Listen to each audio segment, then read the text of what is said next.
सर्वप्रथम सर्व स्वामी भक्तांचे पुन्हा एकदा खूप खूप मनापासून स्वागत आहे। स्वामी भक्तांनो, आज आपण पाथर्डी येथील रहिवासी असलेल्या सौ स्नेहलता ताई यांचा खूप सुंदर असा अनुभव बघणार आहोत। हा अनुभव ऐकणाऱ्या प्रत्येक स्वामी भक्ताच्या अंगावरती शहारे उभे राहणार आहे। किती स्वामींची महिमा ही अगाध आहे या अनुभवातून आपल्याला कळणार आहे। जिथे जिथे स्वामींचे पाय असतात, स्वामींचं अधिष्ठान असतं, त्यात घरातील प्रत्येक व्यक्तीचं संरक्षण हे प्रत्यक्षात स्वामी महाराज कशा प्रकारे करतात या अनुभवातून आपल्याला कळणार आहे। त्याचबरोबर काही जण म्हणतात की स्वामी सेवा केल्याने काय मिळतं, तर या अनुभवातून आपल्याला तेच शिकायला मिळणार आहे की स्वामींच्या सेवेने आपल्याला नेमकी काय मिळतं। चला तर मग या सुंदर अशा अनुभवाला लगेचच सुरुवात करूया। तत्पूर्वी तुम्ही जर आपल्या चॅनलवरती नवीन असाल तर सबस्क्राईब करायला विसरू नका, कारण असेच रोज स्वामींचे नवीन नवीन अनुभव या चॅनलवरती येत असतात। ताई म्हणतात, सर्वप्रथम सर्वांना श्री स्वामी समर्थ अनंत कोटी ब्रह्मांड नायक राजाधिराज योगीराज परब्रह्म भगवान श्री स्वामी समर्थ महाराज यांना कोटी कोटी प्रणाम। स्वामी भक्तांनो, मी पाथर्डी येथील रहिवासी आहे। आज मी तुम्हाला माझ्या जीवनातील सर्वात मोठा अनुभव तुमच्यासोबत शेअर करणार आहे। स्वामी महाराज माझ्या आयुष्यात कसे आले, जेव्हापासून स्वामी महाराजांचे जीवनामध्ये आगमन झाले तेव्हापासून आयुष्यात कसे बदल झाले, एक आयुष्याला वेगळीच कलाटणी मिळाली। स्वामी सेवेकऱ्यांनो, एकच सांगू इच्छिते की ज्यांना स्वामी सेवा करून अनुभव येत नाही त्यांनी आपला विश्वास स्वामींवरचा कायम ठेवावा, डगमगू देऊ नका, कारण स्वामी महाराज आपले आणि आपल्या भक्तांमधली दोर ही घट्ट धरून पकडलेले आहे।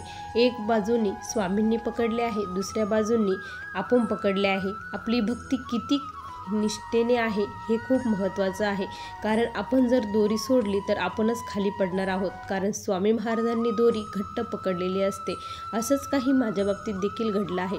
स्वामी भक्तांनो, मी स्वामी सेवेत येऊन आज जवळपास 10 वर्ष पलटून गेली। स्वामींच्या सेवेमध्ये आल्यापासून एक वेगळंच काहीतरी चैतन्य आल्यासारखं झालं, कारण जी मन शांती मला अगोदर पाहिजे होती ती मी सर्व पैसे वगैरे खर्च करून केली, पण मला ती कधीही मिळाली नाही। पण जेव्हापासून स्वामी सेवेत आले ती मन शांती मला स्वामी सेवेने लागली। आमच्या घरी आर्थिक अडचण अजिबात नाही, कारण आर्थिक परिस्थिती ही खूप छान आहे। माहेरची आणि सासरची दोन्हीकडलंही माझी परिस्थिती ही खूप छान आहे। माझे मिस्टर ही खूप मोठ्या धंद्यावरती आहे, त्यामुळे खूप छान होतं, सर्व काही व्यवस्थित होतं। पण म्हणतात ना, कुठेतरी आयुष्यात दुःख हे येतच असतं। प्रत्येक व्यक्ती हा आनंदीच असतो असं नाही, कितीही मोठा असला काही असलं तर त्याला काही ना काही हे दुःख असतंच। असंच माझ्या बाबतीत देखील घडलं। जी माझी आई आहे ती सतत आजारी असायची। अगोदर तिने खूप काबड कष्ट केलेले आणि आता तिले खायचे प्यायचे दिवस आले तर तिच्या मागे खूप सारे अडचणी आल्या, दुखणे चालू झाले।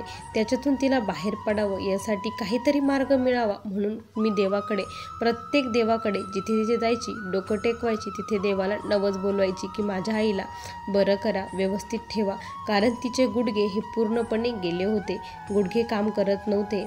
त्यामुळे काय करावं, आणि एक्सरे काढलं तर डॉक्टरांनी सांगितलं तुमची जी शिर आहे ती चोकअप झालेली आहे, गादीही सरकली आहे, त्यामुळे तुमचे गुडघ्याचे ऑपरेशन हे करावे लागेल। मला खूप मोठा धक्का बसला। आता ऑपरेशन केल्यानंतर हिचं कोण करणार, पण डॉक्टर म्हटले की फक्त तुम्हाला 1.5 ते 2 महिने काळजी घ्यावं लागेल, त्यानंतर 40 वर्ष ह्या त्यांच्या पायावरती व्यवस्थित चालू शकतात असं सांगितल्यानंतर एक मला आधार वाटला। त्याच दरम्यान काय झालं ना की माझी जी आत्ते बहीण आहे ती आलेली होती आणि तिने मला स्वामी सेवेविषयी सांगितलं की तुम्ही स्वामी सेवा करा। त्यांना आलेले स्वामींचे प्रचंड अनुभव सांगितले आणि आमच्या घरी स्वामींचं कोणीच काही करत नव्हते, पण माझे जे हे सासरे आहे ते अक्कलकोटला एकदा गेले होते आणि त्यांनी तेथून स्वामींचा फोटो घरी आणलेला होता। तो फोटो आमच्या घरी कायम होता। मी फक्त त्याला अगरबत्ती रोज ओवाळून ठेवत असे देवपूजा करताना, एवढीच माझी सेवा होती, बाकी काहीच नाही। स्वामींचा फोटो अगोदरच होता, पण म्हणतात ना, जेव्हा योग्य वेळ येते तेव्हा स्वामी महाराज आपल्याला त्यांच्या चरणाचा दास बनवतात। माझी योग्य वेळ आत्ता आलेली होती। मला असं वाटलं की आपण आईसाठी काहीतरी करायला पाहिजे, म्हणून मी स्वामींची सेवा सुरू केली आणि आईला माझ्याकडे आणलं. कारण ऑपरेशन मला इकडेच करायचं होतं, कारण तिकडे माझ्या माहेरी कोणीही तिची काळजी घेण्यासारखं नव्हतं, कारण भावाचं लग्न अद्याप झालेलं नव्हतं, बहिणीचं लग्न होऊन गेलेलं होतं. मग माझे वडील म्हटले की मी आणि माझा भाऊ आम्ही काही खाऊ काही राहू, पण तू तिला फक्त व्यवस्थित कर, असं त्यांनी सांगितलं. कारण मीही तिकडे जाऊ शकत नव्हती, कारण माझे दोन्ही मुलं हे शाळेत जात असल्यामुळे माझे मुलं मला सोडून कधीही राहिलेले नव्हते. त्यामुळे मी आईला घेऊन इकडे आले आणि स्वामींची सेवा त्याचबरोबर सुरू केली. रोज मी तारक मंत्राचं तीर्थ 11 माळी जप मी करत होती आणि तारक मंत्राचं तीर्थ तिला देऊ लागली होती. त्या तीर्थाने तिला हळूहळू बरं वाटू लागलं होतं. आणि त्याचबरोबर मी ऐकलं होतं की जे तिच्या पायाला अशा गाठी आलेल्या होत्या. मला वाटलं की ह्या गाठी कशाच्या, आणि मग जी माझी ती बहीण होती, मी तिला कॉल केला तर तिला सांगितलं की तू एक काम कर म्हणे, हे घे गोमूत्र घे, त्यामध्ये वेखंड घे आणि वेखंड रोज उघडून त्या गाठींवरती लाव म्हणे, त्याचा लेप दे आणि ते रोज लावत जा, असं त्यांनी सांगितलं. आणि मग मी तसंच करू लागली. वेखंड आणलं आणि गोमूत्रामध्ये उघडून लावू लागली. तारक मंत्राचं तीर्थही देत होती. त्याचबरोबर डॉक्टरांची ट्रीटमेंटही चालू होती. डॉक्टरांनी अगोदर सांगितलं की आपण 15 दिवस थांबूया, गोळ्या औषध घेऊया, त्यांना जर बरं वाटलं, आराम पडलं, ऑपरेशनची गरज नाही वाटली तर आपण ऑपरेशन कॅन्सल करूया, असं डॉक्टर बोलले. आणि मग तसंच चालू केलं. गोळ्यांची ट्रीटमेंट ही सुरू होती. त्याचबरोबर माझं हे तारक मंत्राचं तीर्थ बनवणे सेवा ही सुरूच होती. त्यामध्ये 15 दिवस उलटून गेले. त्यानंतर आम्ही हॉस्पिटलला चेकअपसाठी गेलो. आता ॲडमिट व्हायचं आणि लगेच ऑपरेशन करायचं, एवढंच माझ्या डोक्यामध्ये फिक्स होतं. आईची ही मानसिक तयारीही झालेली होती. मग आम्ही हॉस्पिटलला गेलो. पुन्हा एकदा डॉक्टरांनी सर्व रिपोर्ट केले. त्यावेळेस चक्क डॉक्टर म्हटले की यांचे रिपोर्ट एकदम नॉर्मल झालेले आहे, यांना ऑपरेशनची गरज नाही. हे ऐकल्यानंतर मला माझ्या कानांवरती डोळ्यांवरती अजिबात विश्वास बसत नव्हता.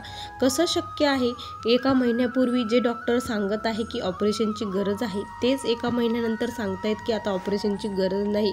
आणि आईलाही खूप आराम पडला होता, तिलाही बरं वाटलं होतं. मला वाटलं की हे फक्त स्वामींनी केलं होतं, अशक्य होतं ते शक्य स्वामींनी केलं. तिथून पुढे माझा स्वामींचा खूप विश्वास वाढला आणि मी स्वामी सेवेकरी झाले, स्वामींची सेवा करू लागले. त्यानंतर मी स्वामीचरित्राचे पारायण, गुरुचरित्र पारायण, मठामध्ये जे काही सप्ताह व्हायचे त्यामध्ये सहभागी होत असायची, प्रहरीची सेवा घेत असायची. अशा माझ्या सेवा ह्या प्रचंड सुरू झाल्या आणि मला खूप मनशांतीही लाभू लागली. जी मी प्रत्येक ठिकाणी शोधत होते ती मला येथे मिळाली. त्यामुळे खूप छान मला वाटू लागलं. असेच फार दिवस झाले आणि काय झालं की माझी मुलं हे ट्युशनला गेलेले होते आणि मिस्टर देखील बाहेर कामावरतीच गेलेले होते. मी एकटीच घरी होते आणि सासूबाई आणि सासरेही बाहेर लग्नासाठी गेलेले होते. घरी कोणीच नव्हतं आणि माझी सर्व कामं वगैरे आवरल्यानंतर माझी मुलगी जी ट्युशनला गेलेली होती तिला घ्यायला मला जायचं होतं. मग मी काय केलं, घराला कुलूप वगैरे लावलं आणि पायी चालत मी गेली. तिथे गेल्यानंतर आम्हाला जायला जवळपास 15 ते 20 मिनिट लागतात. आमच्या घरी माझं त्यावेळेस गुरुचरित्र पारायण हे संपलेलं होतं, समाप्ती झालेली होती. त्यामुळे मी ग्रंथ वगैरे काही उचललेला नव्हता, तो ग्रंथ पाटावरतीच ठेवलेला होता आणि पूजा वगैरे ही तशीच होती. मुलीला घेण्यासाठी गेले. 15 ते 20 मिनटं मला जाण्यासाठी लागतात आणि येण्यासाठी 15-20 मिनटं लागतात. आणि त्या दरम्यान काय झालं की मी गेल्यानंतर आमच्या घरामध्ये ही आग लागली. कशी लागली, कुठून लागली हे काही कळलं नाही. पण जेव्हा आग ही प्रचंड भडकली त्यावेळेस आजूबाजू शेजारच्यांनी सर्वांनी बघितलं तर पडदे वगैरे सर्व काही जळत होते. घरातील सर्व वस्तू या जळत होत्या. खूप मोठं जळत होतं. आणि मग त्यांनी मला फोन केला की असं तुमच्या घरी झालं. काय करावं काहीच कळत नव्हतं. मग शेजारच्यांनीच अग्निशामक गाडी बोलावली आणि गाडी येईपर्यंत घरातील सर्व काही हे जळून खाक झालेलं होतं. मी आले तर बघितलं तर म्हटलं किती मोठं हे आहे. मी फक्त आत्ता गेली, मी जर घरात असती तर कदाचित माझ्यासोबत काहीतरी वाईट घडलं असतं. त्यानंतर अग्निशामक गाडी आली आणि त्यांनी सर्व काही आग वगैरे विझवली. आग विझवल्यानंतर आम्ही घरामध्ये आलो आणि घरामध्ये आल्यानंतर ते दृश्य बघून माझ्या पायाखालची जमीन सरकली. काय माझ्या स्वामींची लीला ही आगाध आहे. स्वामी भक्तांनो, आज देखील सांगताना अंगावरती शहारे उभे राहत आहे आणि डोळ्यातून माझ्या पाणी वाहत आहे. कारण मी ते दृश्य बघून हैराण झाली. कारण सर्व काही जळून खाक झालेलं होतं. पण माझं देवघर जशाच्या तसंच होतं, माझे स्वामी जशाच्या तसेच होते. आणि विशेष म्हणजे गुरुचरित्र ग्रंथ जो होता तो देखील काहीच झालेलं नव्हतं. आणि त्याच्याजवळ माझे 25 ते 30,000 रुपये ठेवलेली कॅश रक्कम होती, तिला देखील काहीच झालेलं नव्हतं.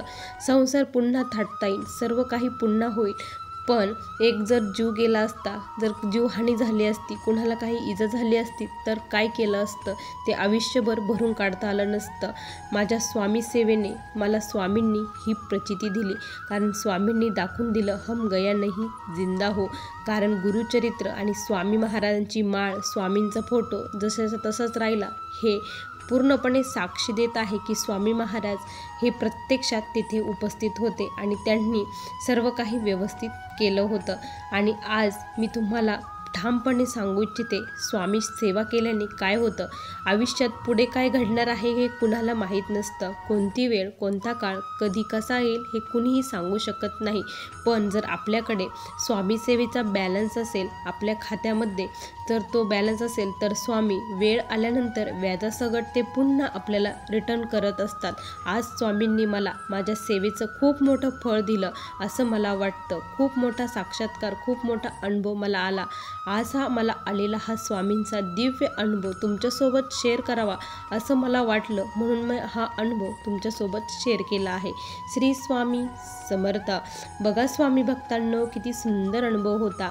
तुम्हाला या ताईंचा अनुभव कसा वाटला नक्की कमेंटमध्ये कळवा. पुन्हा भेटूया अशा सुंदर अनुभवासोबत. तोपर्यंत स्वामी समर्थ. जय जय स्वामी समर्थ. श्री गुरुदेव दत्त.